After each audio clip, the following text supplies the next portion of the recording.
उस पे हमें वर्क करना है कि किस ढंग से हम आय बढ़ा सकते हैं। हम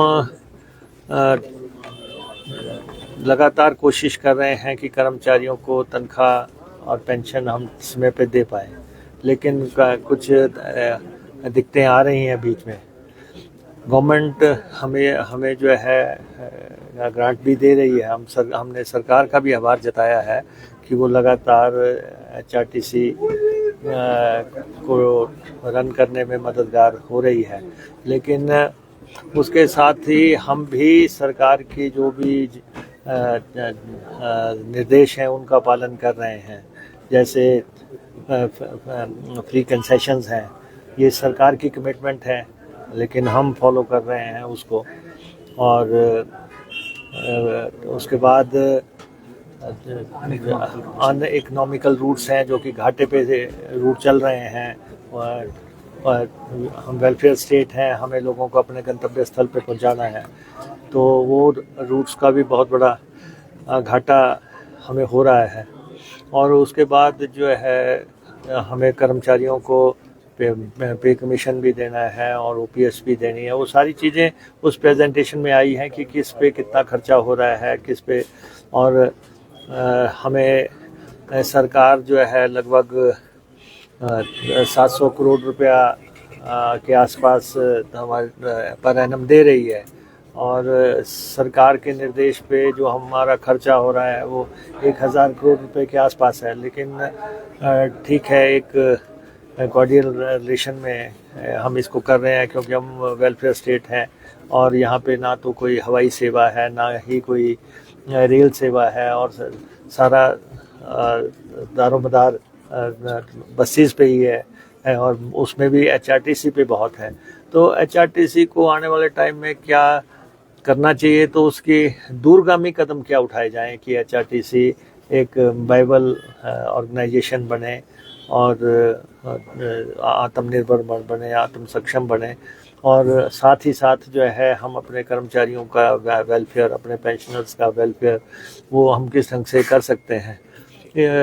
तो ये बातें हुई हैं, और इसके साथ ही कुछ इश्यूज़ हैं जिन पे एचआरटीसी का प्रबंधन जो है बोर्ड ऑफ डायरेक्टर से जो है इजाज़त मांगता है।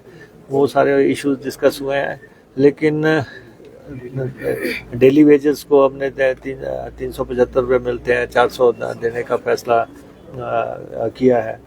तो दूरगामी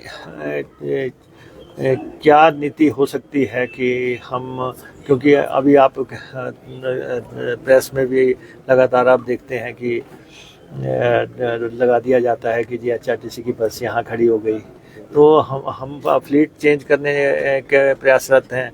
अभी हम लगभग 297 इलेक्ट्रिक बसेस का हमने टेंडर कर दिया, फाइनलाइज स्टेज पे हो गया। कंसेशंस को लेकर भी अलग अलग बातें चल रही, क्या वो जारी रहेंगी जो आपकी कमिटमेंट्स हैं? नहीं, देखिए, ये तो अभी तक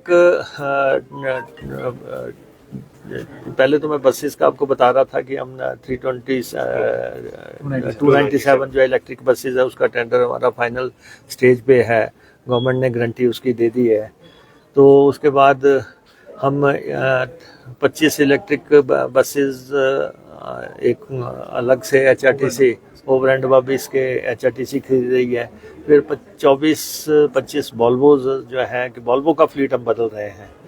हमने पहले भी कहा था कि हम वॉल्वो का फ्लीट बदल रहे हैं, लेकिन इसके बावजूद कुछ लोग अति उत्साह में हमारे खिलाफ खबरें लगा रहे हैं कि वॉल्वो खड़ी हो गई। लेकिन हम जब कह रहे हैं कि हम 24 बसें पहले हमारी चलती हैं, हाँ सर, और और हम पूरा ही फ्लीट बदल रहे हैं, और हमने जब उसका टेंडर करने का फैसला कर दिया और हमने पैसा उसका लिया, उपलब्ध कर दिया, तो थोड़ा सा हम चाहेंगे कि प्रेस वाले भी सही में रखें। 50वां साल एचआरटीसी का चल रहा है, और ये बड़ा गौरवपूर्ण साल है एचआरटीसी के लिए। ये ऐसे ही हम जहाँ पे बड़ी बस चलती है हमारी, कोई 42-47 या 52 सीटर बस चलती है, उसकी जगह जहाँ पे ज़रूरत है वहाँ पे हम टेम्पो ट्रैवलर को वो कर रहे हैं। तो 100 टेम्पो ट्रैवलर का टेंडर भी हमने कर दिया है। और उसके बाद 250 डीजल बसें भी हम खरीदने जा रहे हैं। तो प्रयास लगातार चल रहा है।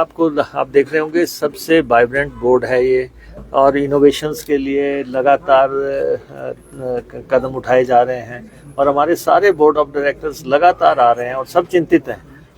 हम ड्राइवर्स की भी भर्ती कर रहे हैं, हम कंडक्टर्स की भी भर्ती कर रहे हैं, तो कदम उठा रहे हैं। तो बाकी ऐसा है कि मैं तो आपकी बिरादरी का आदमी हूँ। मैं ये जरूर कहना चाहता हूँ कि हमारे से भी जल्दी चलने की कोशिश मत करें कि जी इन्होंने कंसेशन हटा दिया। और एक बुलेटिन तो चलता ही इसलिए है, सिर्फ जो है HRTC को बदनाम करने के लिए। हमारा सबसे आग्रह है, आप सब हिमाचल वासी हैं और स्थल पे ले जाने में मददगार हो रही है, और उसके बारे में थोड़ा सा जो है सॉफ्ट कहीं ना कहीं आपके दिल और दिमाग में होना चाहिए। ये मेरा आग्रह है। बाकी तो क्या महिलाओं के लिए चर्चा हो रही है, क्या बढ़ोतरी का नहीं, ऐसा है कि ये फैसला तो सरकार का फैसला था, ये बोर्ड का फैसला नहीं था। तो ये इसको बोर्ड में कहीं हमने ना चर्चा हुई है, ना अभी कोई ऐसी बात आई है। अगर होगा कोई बात ऐसी तो ये सरकार लेवल की बात है, ये बोर्ड लेवल की तो बात ही नहीं है। तनख्वाह में जाता है, पेंशन में जाता है और डीजल खरीद में जाता है। ये 3 हमारे मेजर वो हैं। हमारे सिर्फ 231 रूट फायदे में हैं, 231, जो 50 रुपए तक के फायदे की बात मैं आपसे कर रहा हूँ। और उसके बाकी जो है हम लगभग 3200 रूट चलाते हैं। मेजॉरिटी घाटे में है, लेकिन हम इसकी किसी को शिकायत नहीं कर रहे हैं, क्योंकि हम उस पर वर्क कर रहे हैं। और हमारे MD साहब ने आज प्रेजेंटेशन दी है, काफ़ी लेंथी प्रेजेंटेशन है हर पहलू पे, कि हमारे खर्चे क्या हैं, हम क्या कर सकते हैं, क्या किया जा सकता है, दूरगामी क्या नीति हो सकती है HRTC के लिए, उस पे पेपर वर्क चल रहा है। घाटा अभी तक हम माने HRTC रहे हैं, वो हमारे साथ कोऑपरेट कर रहे हैं, और हम भी कोशिश कर रहे हैं कि किसी भी ढंग से हम जो है उनके जो ड्यूज़ हैं उनको किस ढंग से हम दे पाएँ, कहाँ से हम पैसा अर्जित कर सकते हैं। तो कुछ तो कदम उठाने ही पड़ेंगे। अब बोर्ड की मीटिंग हो रही है, अब कोई कह रहा है कि जी आज जो है ठीक है, कुछ लोग लगातार जो है अपने बुलेटिन की सैंक्टिटी के लिए शाम को घोषणा कर देते हैं कि आज महिलाओं को भी हटाया जा रहा है, आज किराया भी बढ़ रहा है। वो उनको मुबारक है।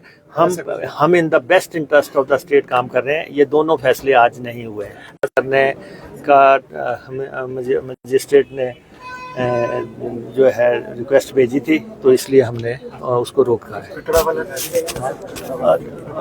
हमारी चल रही है बस सर्विस, लेकिन अगर क्योंकि उस पर्टिकुलर बस के लिए हमें रिकमेंडेशन आई है, तो हमने रोकना पड़ा है। कंडक्टरों की नियुक्ति आदेश HRTC खुद करता था, लेकिन इस बार कमीशन से भर्ती हुई है, और कुछ दिनों में ये जो है